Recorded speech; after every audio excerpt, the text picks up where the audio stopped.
Le personnage de Grace Ashcroft est inspiré de la mythologie grecque. Ah ouais. Salut à toutes et à tous, c'est Tio et aujourd'hui nous allons parler du lien entre Grace Ashcroft et du virus Elpis dans Resident Evil Requiem. Vamos. Et si tu aimes ce genre de vidéo, like, abonne-toi et n'oublie surtout pas d'activer la cloche des notifications pour ne rien rater par la suite. Ça aide au référencement et ça soutient mon travail. Petit disclaimer, ceci n'est qu'une théorie et ne résulte que d'une analyse purement subjective et tirée de mon expérience Resident Evilesque associée aux trailers et bandes-annonces déjà sortis. Dans cette vidéo, nous allons analyser ce vaste sujet au travers du prisme de la mythologie grecque. Ceci nous amène donc naturellement à l'histoire de la boîte de Pandore qui se trouve être liée à la situation difficile de Grace dès le début de Resident Evil Requiem. Mais tout d'abord, qui est Elpis ?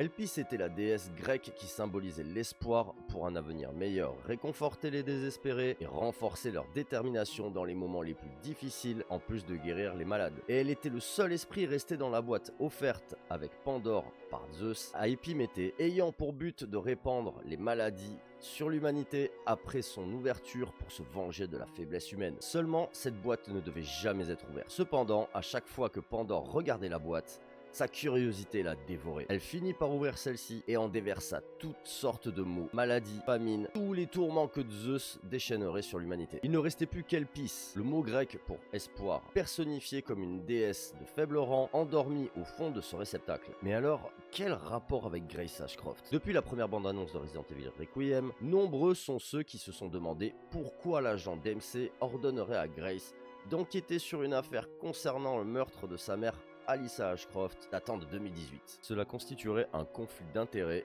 dans la plupart des circonstances et justifiant une réaffectation. Or, c'est précisément dans ce genre de situation que la métaphore de la boîte de Pandore prend tout son sens. La curiosité dévorante de Grace pour découvrir la vérité sur la mort de sa mère finit par la submerger, faisant de cette affaire elle-même une sorte de boîte qu'elle n'aurait jamais dû ouvrir. Si l'allégeance cachée de Dempsey à Victor Gideon s'avère exacte, ouais, celle-là vous l'avez pas vu venir, hein. Cela impliquerait que Grace ne serait soumise à aucune restriction habituelle pour traiter une affaire impliquant sa famille. L'ouverture de la boîte par Grace est une métaphore de son voyage vers ces lieux, l'hôtel Rainwood et le sanatorium, afin d'exhumer ses propres traumatismes longtemps enfouis. Cela renvoie aussi à la curiosité fatidique que Hera, la déesse de l'accouchement et figure maternelle pour Pandore, lui a transmise. Grace semble avoir hérité de la curiosité de sa mère ainsi que de son sens de l'investigation. C'est non seulement une analogie pertinente pour le scénario de Grace, mais aussi pour Resident Evil dans son ensemble. La trilogie originale en est probablement le meilleur exemple. Elle met en scène la quête d'un protagoniste cherchant à dévoiler les sombres secrets des puissants, déchaînant sur son passage toutes sortes de mots nouveaux et plus destructeurs, parce qu'ils ne pouvaient pas s'empêcher de remettre en question l'autorité et de faire activement obstacle à leurs efforts. À l'instar de la boîte de Pandore qui libère toutes sortes de maladies et de malheurs, Grace finira probablement par déclencher ou peut-être aggraver une épidémie de risques biologiques dans l'un de ces lieux sans même s'en rendre compte, en tombant tout simplement entre les mains de Victor Gideon et en le laissant obtenir ce qui reste de la boîte en accédant à son sang. Cela fait également écho à la réplique de Victor dans les précédentes bandes annonces.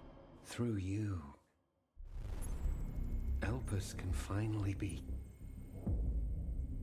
set free. Je trouve ça absolument fascinant d'étudier les embranchements scénaristiques qui fondent la saga Resident Evil ce qu'elle est aujourd'hui, un monument.